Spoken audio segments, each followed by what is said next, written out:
My best friend stole my boyfriend, and I'm not being dramatic. She literally stole him from me. His name was Marcus. We had been together for 4 years. 4 years of my life. 4 years of memories. 4 years of building a future together. And she had been my best friend for 7 years. 7 years. We did everything together. We went to concerts together. We took vacations together. We told each other our deepest secrets. We were more than best friends. We were sisters. We were family. And then one day, Marcus told me he was leaving me. He didn't do it gently. He didn't do it with care. He just sat me down on our couch in the apartment we shared and said, "I'm leaving you. I've fallen in love with someone else, and I'm sorry, but I can't keep pretending anymore." And my heart stopped. Literally stopped. I couldn't breathe. I couldn't speak. I just stared at him, and I asked him the only question that mattered. I asked, "Who is it?" And he couldn't even look me in the eye. He just said her name, Sarah. My best friend, my sister, the person I had trusted more than anyone in the world, the person I had shared every secret with, every fear, every dream, every insecurity, and she had been with him behind my back. For how long? I didn't even know, but it didn't matter, because in that moment, I lost everything. I lost my boyfriend. I lost my best friend. I lost my family. I lost my future. I lost my entire world. I weighed 350 pounds at that time. I had struggled with my weight my entire life, my whole life. Since I was a child, I had been the fat girl, the girl nobody wanted, the girl people made fun of, the girl who had to work twice as hard to get half as much recognition. And Marcus, he had always been supportive, or so I thought. He would say things like, "I love you just the way you are, and your weight doesn't matter to me, and you're beautiful." And I believed him. I really believed him, because I wanted to believe him. I wanted to believe that someone could love me despite my weight, or maybe even because of who I was beyond my weight. But looking back, I realized he was never really attracted to me. He was just comfortable. He liked the stability. He liked the fact that I didn't demand much because I didn't think I deserved much. He liked that I was grateful for his attention. He liked that I made myself small so he could be big. And the moment someone thinner, someone more attractive came along, he was gone. Just like that. 4 years of my life gone. Like it meant nothing. Like I meant nothing. And my best friend? She didn't even have the decency to tell me herself. I found out when Marcus posted a photo of them together on Instagram, a photo of him kissing her. And I was scrolling through Instagram at work, just mindlessly scrolling, trying to distract myself from a difficult day, and there it was. A photo of my boyfriend kissing my best friend, and the caption said, "Finally free to be with the one I love." Finally free. Like I had been a prison. Like loving me had been a sentence he had to serve. Like being with me was something he had to escape from. And I was devastated. Not just because I lost my boyfriend, but because I lost my best friend. I lost the person I told everything to. I lost the person I thought would always have my back. I lost the person I trusted more than I trusted myself. I lost my sister. I lost my family. I lost the person who was supposed to be there for me no matter what. And she had betrayed me in the most cruel way possible. She didn't just take my boyfriend, she took my trust. She took my faith in people. She took my ability to believe in friendship. She took my future, because I had always imagined that Marcus and I would get married, that we would have kids together, that we would grow old together. And she took all of that away in one moment. With one kiss, I spiraled. And I'm not exaggerating when I say that. I completely spiraled. I didn't leave my apartment for 3 weeks. 3 weeks. I called in sick to work. I ignored my family's calls. I ignored my other friends' attempts to reach out. I just stayed in my apartment, in the dark, in my bed. I didn't shower. I didn't change my clothes. I didn't do anything. I just laid there, staring at the ceiling, replaying everything in my mind, every conversation with Marcus, every conversation with Sarah, every moment I had missed, every sign I should have seen, every red flag I had ignored. And the more I thought about it, the more depressed I became. And the more depressed I became, the more I ate. I didn't leave my apartment, but I ordered delivery constantly. Pizza, burgers, fried chicken, Chinese food, Thai food, Indian food. Anything I could get without leaving my house. I spent thousands of dollars on delivery in 3 weeks, and I gained another 30 pounds. Now I was 380 pounds, and I felt like I was disappearing, like I was becoming invisible, like I didn't matter. Because if I mattered, my best friend wouldn't have betrayed me. If I mattered, my boyfriend wouldn't have left me. If I mattered, I would be thin and beautiful and worthy of love. But I wasn't. I was fat. I was broken. I was alone.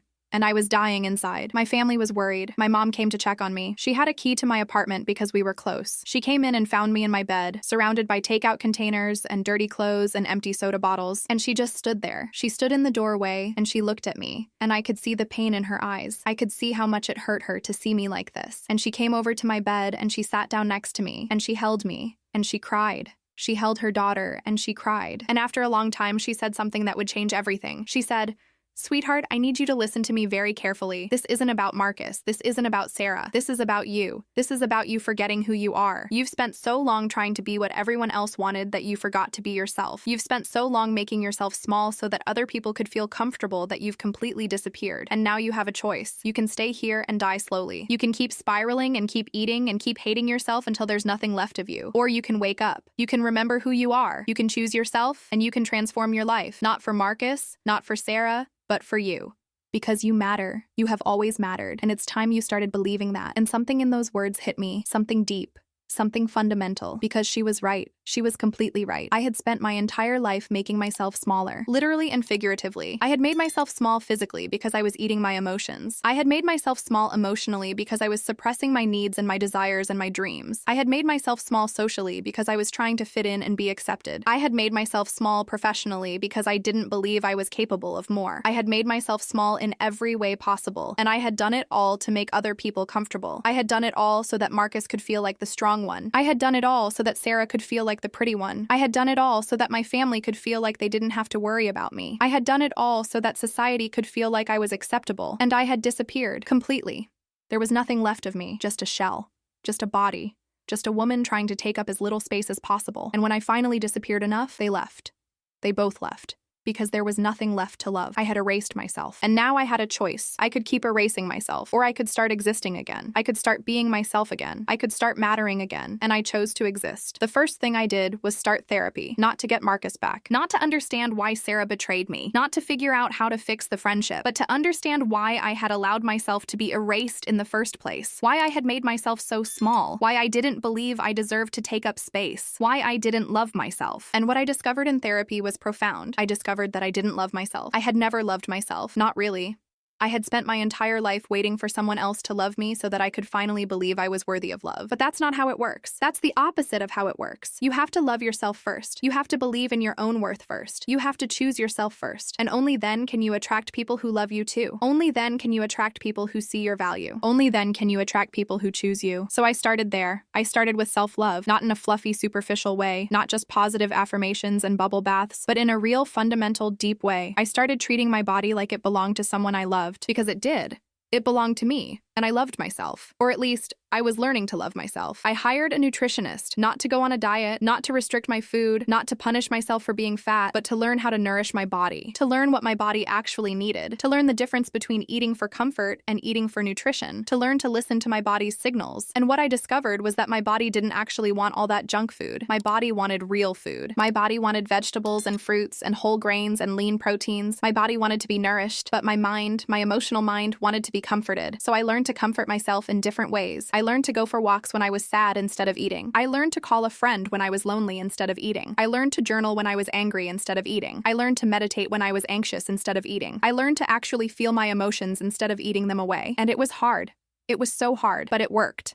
I also hired a trainer, not to punish my body, not to make myself suffer, not to earn the right to eat, but to learn how to move my body in ways that felt good, to learn to enjoy exercise, to learn that moving my body could be fun, could be empowering, could be something I looked forward to instead of something I dreaded. And I started with just walking, just 30 minutes a day, just walking and listening to music or podcasts, and it felt good. It felt like I was doing something for myself. It felt like I was choosing myself. And slowly, I started adding more. Yoga, Pilates, swimming, dancing, all things I had loved before but had stopped doing because I was too self-conscious about my body. And as I moved my body more, my body started to change. Not dramatically at first, but it started to change. And more importantly, my mind started to change. I started to feel stronger. I started to feel more confident. I started to feel like I was taking control of my life instead of letting my life control me. And I started meditating every morning. Before I did anything else, I would wake up and I would sit on my meditation cushion and I would close my eyes and I would breathe and I would visualize myself. Not how I looked, but who I was.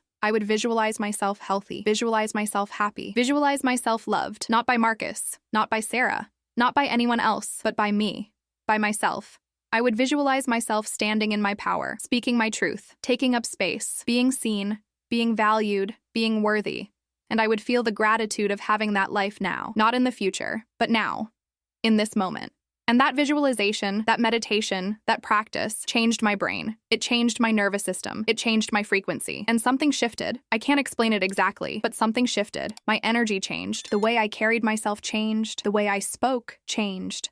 The way I looked at people changed. The way people looked at me changed. And slowly, very slowly, my body started to change too. I didn't weigh myself. I didn't count calories. I didn't obsess over the scale. I just moved my body and nourished it and loved it. And the weight started to come off, slowly at first, then faster.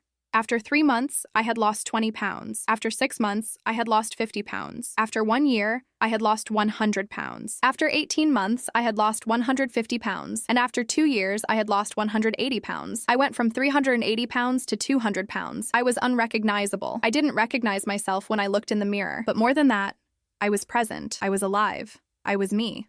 For the first time in my life, I was actually me. I was not trying to be someone else. I was not trying to fit into someone else's idea of who I should be. I was just being me, and it felt incredible. It felt like I had come back to life. It felt like I had woken up from a long sleep, and the most incredible thing happened. As my body changed, my energy changed. And as my energy changed, the people around me changed, and the opportunities around me changed, and my entire life changed. I attracted people who loved the real me, not the small, invisible version of me, but the real, powerful, authentic version of me. I attracted friends who celebrated me instead of betraying me. I attracted opportunities at work that recognized my talents. I attracted my skills. I attracted success. I attracted abundance. I attracted love. And one of those people who was attracted to me was someone completely unexpected. His name was David. He was a billionaire entrepreneur, and he was Sarah's father. I met him at a charity event. I was working as an event coordinator by that time. My career had taken off. I had started my own business. I was thriving. I was building something. I was creating value, and I was invited to coordinate a major charity gala. It was a huge opportunity, and I was nervous but excited, and I threw myself into it completely. I made it beautiful. I made it memorable. I made it perfect. And at the end of the night, a man approached me. He was tall.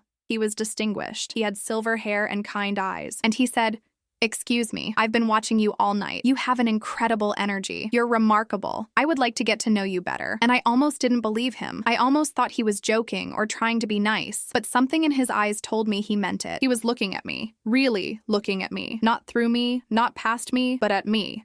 And I said yes. We started talking, and we talked for hours. He told me about his life, his business, his dreams, his journey to success, and I told him about my journey, about losing the weight, about finding myself, about the transformation, about the betrayal, about everything. And he listened, really listened. Like what I had to say was important, like I mattered, like my story mattered. And slowly, over the course of that night, and then over many nights, we fell in love. It wasn't dramatic. It wasn't like in the movies. It was real.